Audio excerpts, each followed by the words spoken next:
Good day everyone, I am Sanashin Atohan and our group we're going to discuss one of the example of alternative history, which is the Fatherland by Robert Harris. First, let us define what is alternative history so that we all be aware of what is the work of Robert Harris all about. According to Collins Dictionary, alternative history is a genre of fiction in which the author speculates on how the course of history might have been altered if a particular historical event had a different outcomes.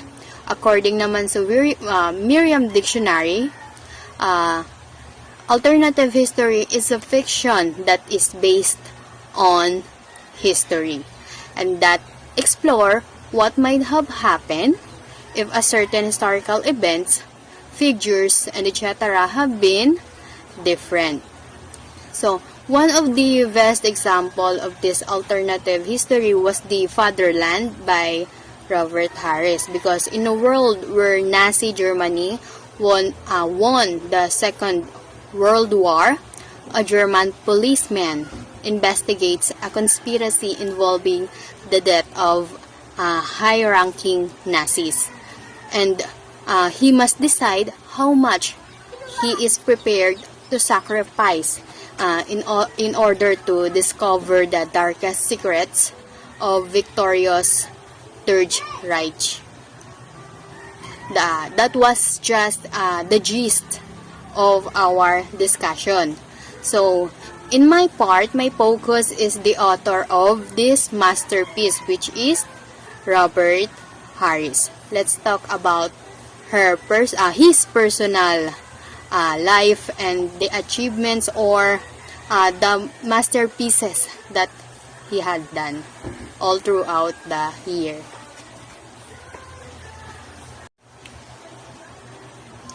Robert Dennis Harris was born on March 7, 1957 in Nottinghamshire, England, UK.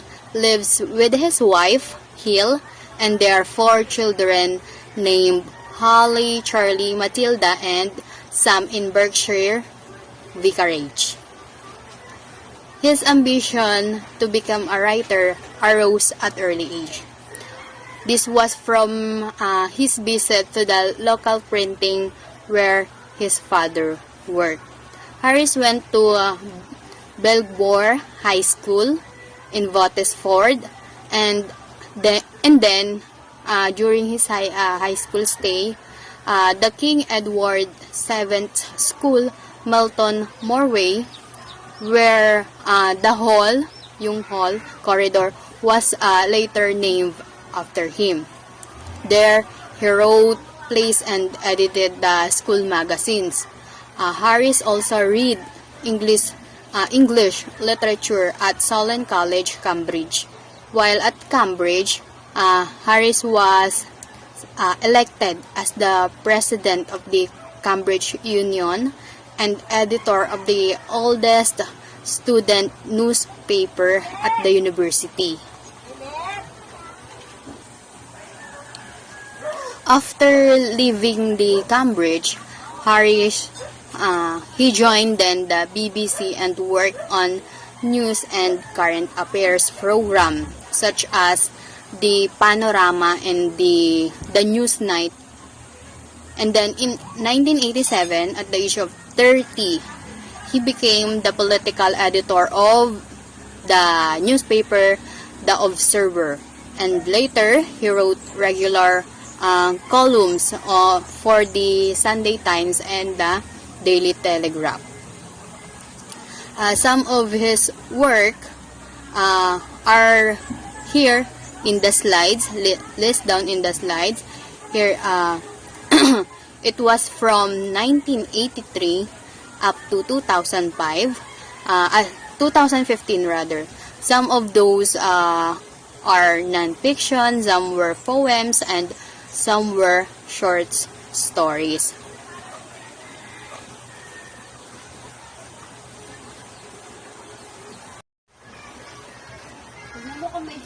Now, let's talk about the TV appearances and radio broadcast of Robert Harrison.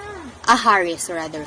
Harris has appeared on the BBC satirical panel game wherein it was entitled Have I Got News for You in episode 3 of the first series in 1990 and in the episode number 4 of the second series of a year later.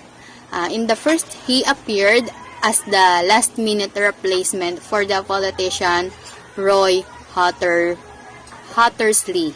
He made a third appearance on the program on October 12, 2007.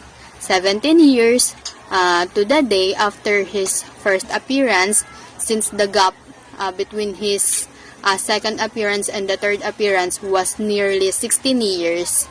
Harris enjoyed the distinction of the longest gap between two successive appearances in the show history until Eddie Izzard appeared on April 22, 2016, 20 years after his appearance on episode 1 of Series 11.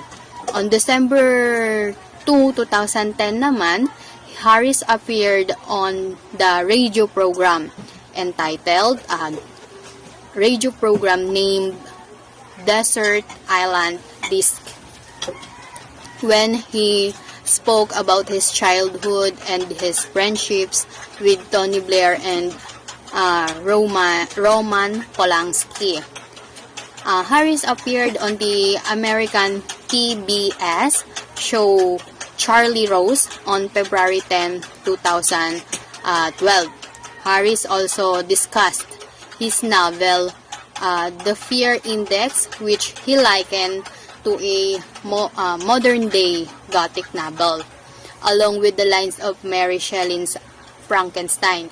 Harris also discussed the adaptation of his novel, The Ghost That Came Out as the movie, and The Ghost Writer, directed by Roman Polanski. As a columnist, Harris was the columnist of the Sunday Times, but he gave it up in the year 1997. He returned to journalism in 2001, writing for the Telegraph, the Daily Telegraph.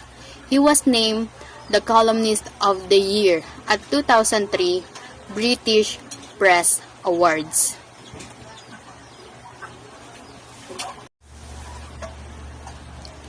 A little trivia about Robert Harris.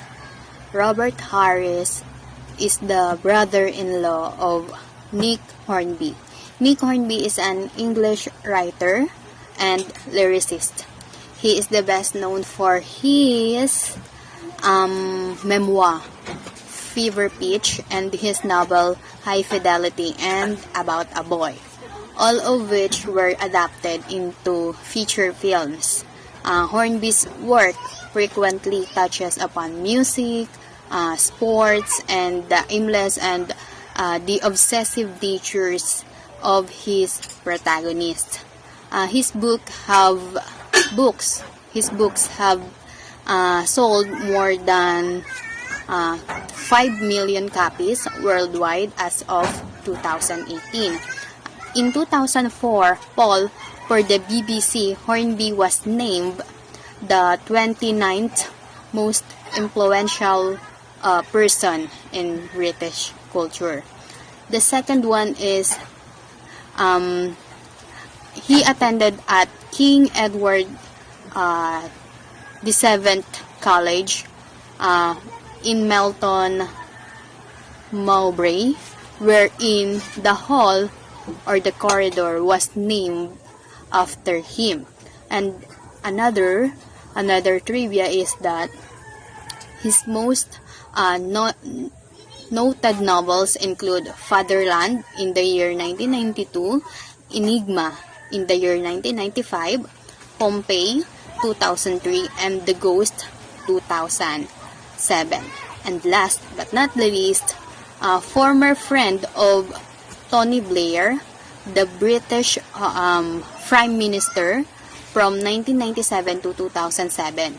However, the two of them had serious falling out over the Iraq War, which that leading Harris to write his best-selling novel, The Ghost, in which a corrupt former prime minister bears a distinct resemblance to Blair.